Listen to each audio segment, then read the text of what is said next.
Hello everyone. आज हम लोग बात करेंगे सॉल्यूशन चैप्टर के अंतर्गत परासरण के बारे में और परासरण दाब के बारे में, यानी कि ऑस्मोसिस क्या होता है और ऑस्मोटिक क्या होता है। ठीक है, तो सबसे पहले हम देखेंगे कि परासरण क्या होता है। तो विलायक के अणुओं का अर्धपारगम्य झिल्ली में होकर शुद्ध विलायक से विलयन की ओर या तन विलयन से सांद्र विलयन की ओर स्वतः प्रवाह परासरण कहलाता है। तो कहने का मतलब है, अगर इसी चीज़ को हम चित्र के माध्यम से देखें तो ये मान लिया जाए, अगर एक आपका कंटेनर है तो यहाँ पर देख सकते हैं इसमें बीच में सेमी परमेबल मेम्ब्रेन का इस्तेमाल किया गया है और ऊपरी हिस्से में सॉल्वेंट को रखा गया है और नीचे वाले हिस्से में सॉल्यूशन को भरा गया है। ठीक है, तो ये सॉल्यूशन मान सकते हैं आपका चीनी का विलयन है।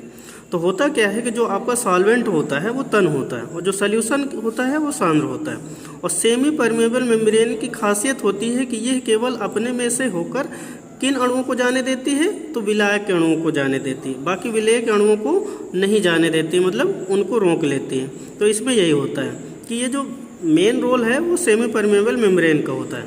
तो हकीकत में क्या होता है कि जो विलायक के अणु हैं वो स्वतः विलयन की तरफ आते रहते हैं और यही प्रोसेस ऑटोमेटिक तरीके से चलता रहता है, जिसे ही हम क्या बोलते हैं, ऑस्मोसिस बोलते हैं। या ये ऊपर वाला जो आपका सॉल्यूशन है ये आपका डाइल्यूट सॉल्यूशन है, नीचे वाला कंसनट्रेट सॉल्यूशन है। तो तन विलयन से सांद्र विलयन की ओर जो पार्टिकल्स हैं वो ऑटोमेटिक गति करते रहते हैं या स्वतः गमन करते रहते हैं। इसी प्रोसेस को हम क्या बोलते हैं, परासरण बोलते हैं। ठीक, अब इसके बाद में हम बात करेंगे कि परासरण दाब क्या होता है।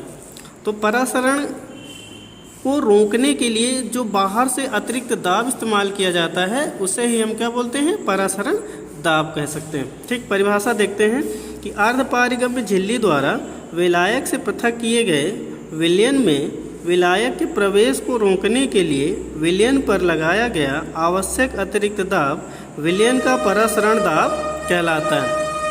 इसी को हम फिगर के माध्यम से देखते हैं। तो मान लिया जाए ये आपका एक पात्र है जिसमें बीचों बीच में सेमी परमेबल मेम्ब्रेन का इस्तेमाल किया गया है, लेफ्ट साइड में सॉल्यूशन इस्तेमाल किया गया है यानी कि चीनी का विलयन मान सकते हैं, और राइट साइड में सॉल्वेंट एज ए वाटर यहाँ पर भरा गया है। और इधर देख सकते हैं ये आपका एक फ्लो इंडिकेटर लगा है जिससे कि जब यहाँ पर रीडिंग कम ज़्यादा हो वो दिखे। और इधर देख सकते हैं ये आपका एक पिस्टन लगा है जो कि एक्सटर्नल प्रेशर बाहर से क्रिएट करने के लिए इस्तेमाल किया जाएगा। तो होता क्या है कि ये आपका जो पात्र है इसमें देख सकते हैं सॉल्यूशन लेफ्ट साइड में है और राइट साइड में सॉल्वेंट है। तो ये जो अर्धपारगम्य झिल्ली है इसकी खासियत है कि ये अपने में से विलायक के अणु यानी यहाँ से जल के अणु स्वतः सॉल्यूशन की तरफ आते रहते हैं। ठीक, ये प्रोसेस आपका स्पॉन्टेनियस है यानी कि स्वतः है। तो इधर आपका जो सॉल्वेंट है वो आता रहता है, तो उसी को इधर भेजने के लिए बाहर से एक अतिरिक्त प्रेशर इस्तेमाल किया जाता है। तो ये पिस्टन है, देख सकते हैं ये एक्सटर्नल प्रेशर है, तो इसके माध्यम से इधर से प्रेशर इस्तेमाल किया जाता है। तो जो भी इधर से विलायक का मटेरियल इधर आया वो इस पिस्टन से बाहर से अतिरिक्त दाब लगाने से क्या होता है, वो उधर फिर चला जाता है। तो इस तरीके से जो एक्सटर्नल प्रेशर लगाया जाता है ऑस्मोसिस को रोकने के लिए, यानी कि परासरण को रोकने के लिए बाहर से लगाया गया आवश्यक अतिरिक्त दाब परासरण दाब कहलाता है। साइड में अगर आप देखें तो ऐसे समझा जा सकता है। ठीक, तो परासरण क्या होता है और परासरण दाब क्या होता है, दोनों में थोड़ा सा अंतर है। कहने का मतलब तन विलयन से सांद्र विलयन की वो जो स्वतः प्रवाह अर्धपारगम्य झिल्ली के माध्यम से होता रहता है वो आपका परासरण कहलाता है, और उसी प्रोसेस को एक तरीके से मेंटेन करने के लिए जो बाहर से प्रेशर इस्तेमाल किया जाता है उसी को हम ऑस्मोटिक प्रेशर कहते हैं। ठीक, तो आज हम लोगों ने जाना कि परासरण क्या होता है और परासरण दाब क्या होता है। अगले वीडियो में हम लोग जानेंगे कि परासरण दाब के नियम कौन कौन से हैं।